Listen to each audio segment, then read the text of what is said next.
यथाग्निर्दाहिका शक्ति रामकृष्णे स्थिता हिया सर्वविद्या स्वरूपं तां शारदां प्रणमाम्यहम्।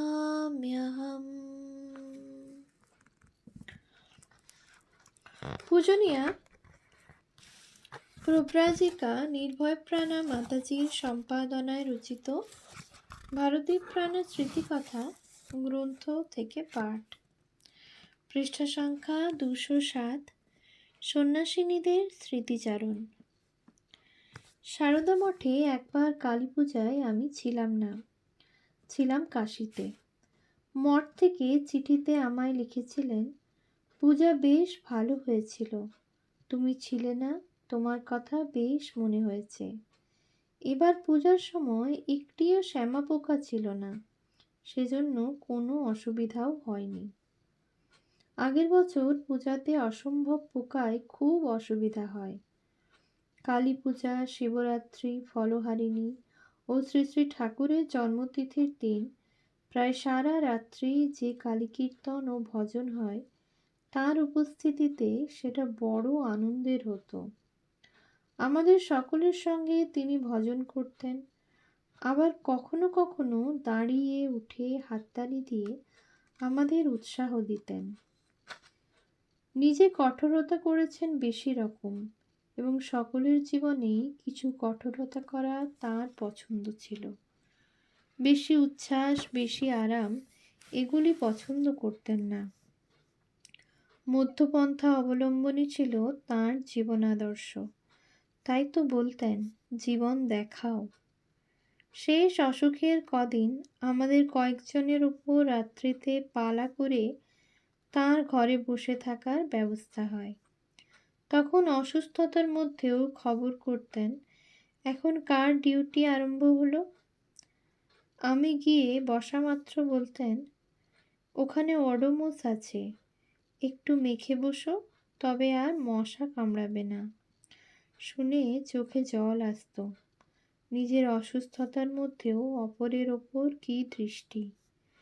বরাবরই সকলের প্রতি ও সকলের ব্যাপারে দৃষ্টি ছিল সজাগ। সমাজের যখনকার যা পরিবর্তন ঘটছে, কি শিক্ষায়, কি পরিকল্পনায়, কি চলাফেরায়, সবেতেই সব খবর রাখতেন এবং বিশদভাবে বুঝিয়ে দিতেন। শ্রী শ্রী মার সেবা করার ফলে মনে হতো যেন তাঁর মধ্যে মায়ের সত্তাই সর্বদা বিরাজ করছে। তাই সেই রকম একটি ভগবানমুখী, অনাড়ম্বর, নিরহংকার জীবনই তিনি আমাদের দেখিয়ে গেলেন। তার কাছে আমার প্রার্থনা, আমাদের জীবনও এইভাবে পরিপূর্ণ হয়ে উঠুক। 2. প্রব্রাজিকা ঋতুপ্রাণা। প্রায় অর্ধ শতাব্দী পূর্বে, বোধ হয় 1946, বিশেষ সৌভাগ্যবশত আমি প্রথম ভারতীপ্রাণা মাতাজিকে দর্শন করি কাশী ধামে। তখন আমার ভক্তিভাব খুব কমই ছিল, বরং সমালোচনার দৃষ্টিতে সব দেখতাম। কাশীতে ঠাকুর দালানে, পুজো মণ্ডপে একাধিকবার তাকে আমি ধ্যানরতা দেখেছি। তার শান্ত সহাস্য মুখচ্ছবি আমাকে আকৃষ্ট করেছিল, কিন্তু সংকোচবশত তাঁর কাছে যেতাম না। লাল পাড় সাদা শাড়ি, চোখে মোটা কাচের চশমা। দূর থেকে দেখে অবাক হয়ে ভাবতাম, কে এই মহিলা? পরে জেনেছি উনি হলেন মায়ের কথার সরলা।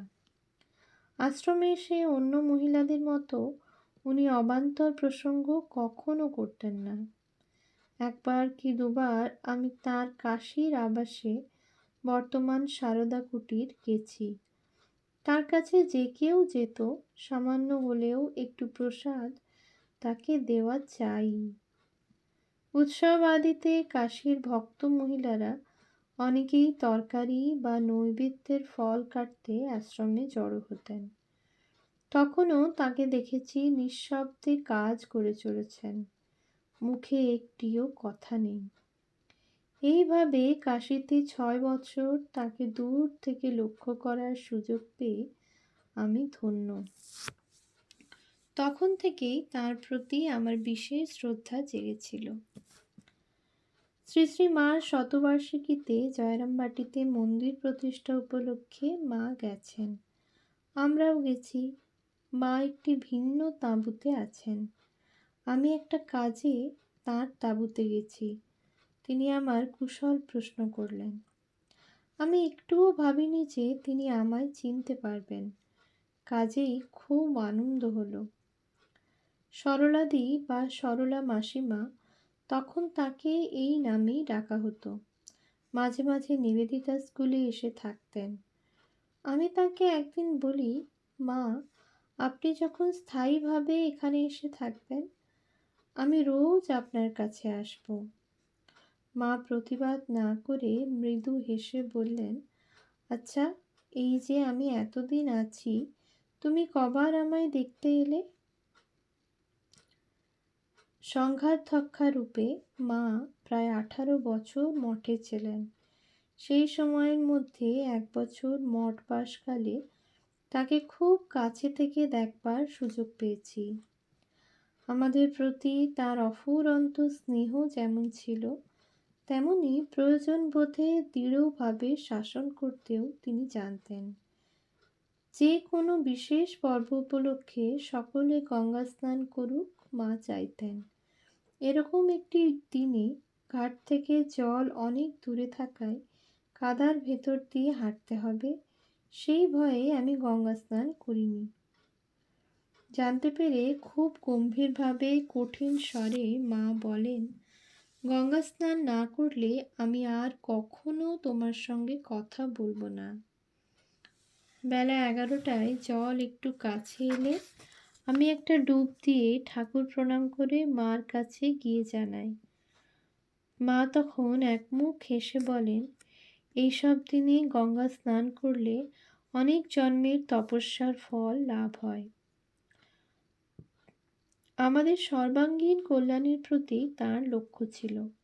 তিনি চাইতেন মিশন কেন্দ্রে যারা থাকে তারা সুবিধে পেলেই মঠে ঘুরে যাবে, উৎসবে পুজো পার্বণে তো অবশ্যই। আমি প্রথম দিকে পয়লা বৈশাখে মঠে গিয়ে নববর্ষের প্রণাম নিবেদন করার ব্যাপারে খুব সচেতন ছিলাম না। একবার কাজের জন্যই আমি মাতৃভবন থেকে চৌঠা বৈশাখের আগে মঠে যেতে পারিনি।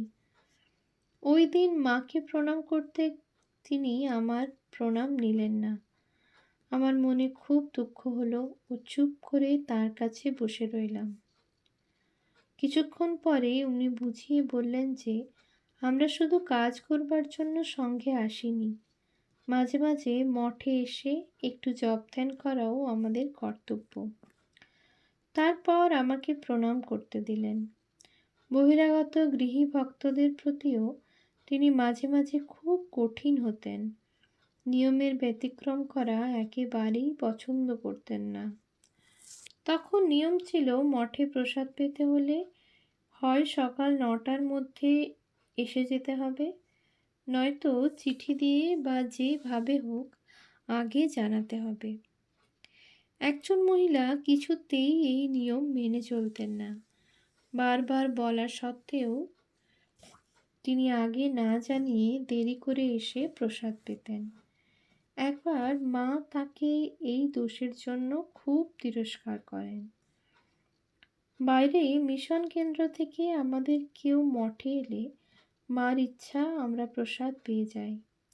আমি বেশিরভাগই বিকেলের দিকে মঠে যেতাম বলে প্রসাদ পাওয়া হতো না। এইভাবে একদিন দুপুরের পর গেছি।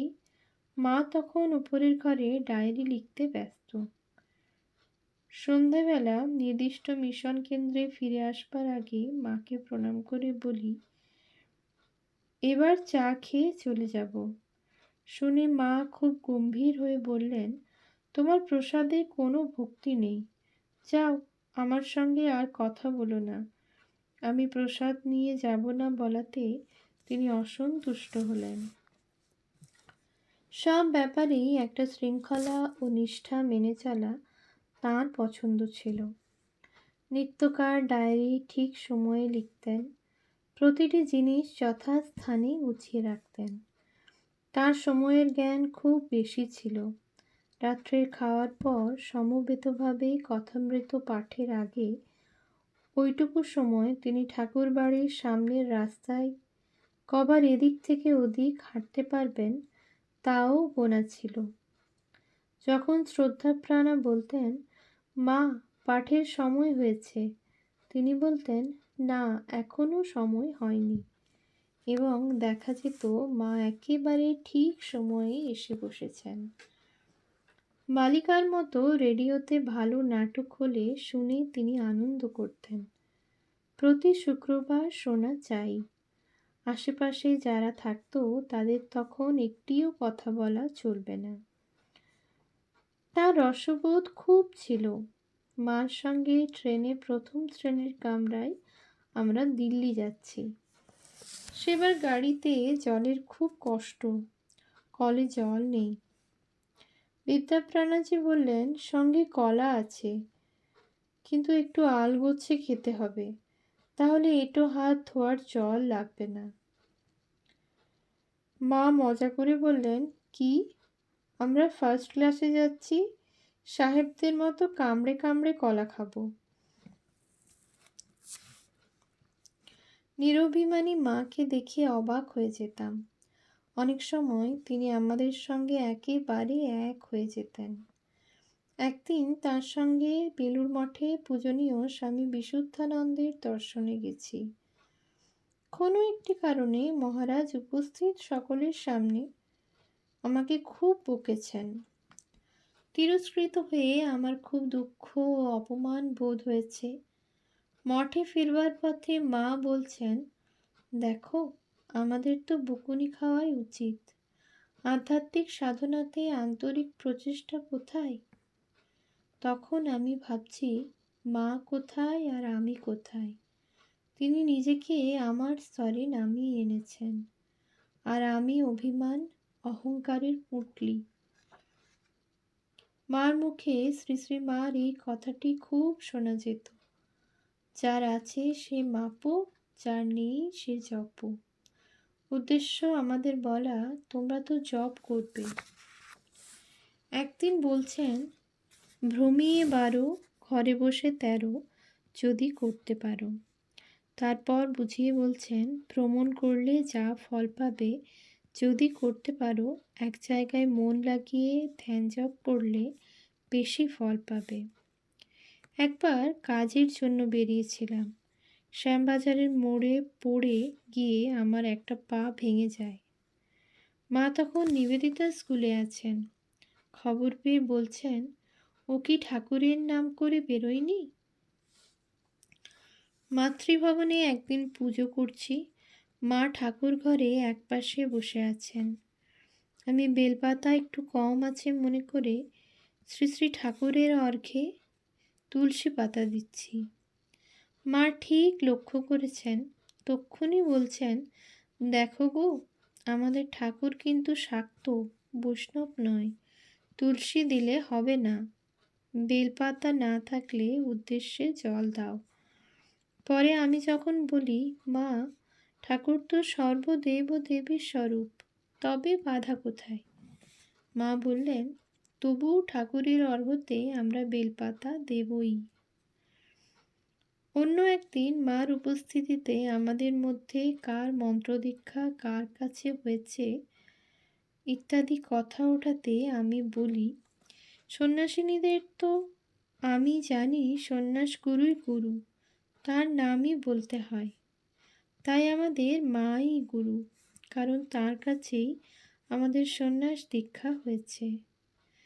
মা বলছেন, কিন্তু বাবা, আমার কোনো দায়িত্ব নেই, মন্ত্রদাতাই তোমাদের সব ভার নিয়েছেন, দীক্ষার সময়েই যা করবার করে দিয়েছেন। আমি শুধু সন্ন্যাস জীবনে তুলে দিয়েছি, ব্যাস, আর কিছু না। নিজের সম্বন্ধে কথা উনি খুব কমই বলতেন, তবে প্রশ্নকর্তার আন্তরিক আগ্রহে কখনো কখনো বেরিয়ে পড়ত। একদিন ঐরূপ একটি ঘটনা আমাদের সামনে প্রকাশ হয়ে পড়ে। ওর প্রতি পূজ্যপাদ ও স্বামী শারদানন্দের অত্যধিক স্নেহের প্রসঙ্গ ওঠাতে বলেন, শ্রী শ্রী মা, যোগিন মা, গোলাপ মা একে একে চলে গেলেন। আমার শরীর মন দুইই ভেঙে পড়েছে। মহারাজ আমাকে নিয়ে কাশী, পুরী ঘুরেছেন, আর আমি কেমন আছি, খাওয়া দাওয়া কি করছি না করছি সব খুঁটিনাটি খবর নিচ্ছেন। আমি একদিন তাকে বলি, আপনি যে রাত দিন সরলা সরলা করছেন। তিনি একটু চুপ করে থেকে বললেন, তোমার মধ্যে ঠাকুরকে দেখি বলেই করি। যেদিন তা দেখতে পাবো না, তোমার দিকে ফিরেও তাকাবো না। ওম শান্তি শান্তি শান্তি। হরি ওম তৎসৎ। শ্রীরামকৃষ্ণার্পণমস্তু।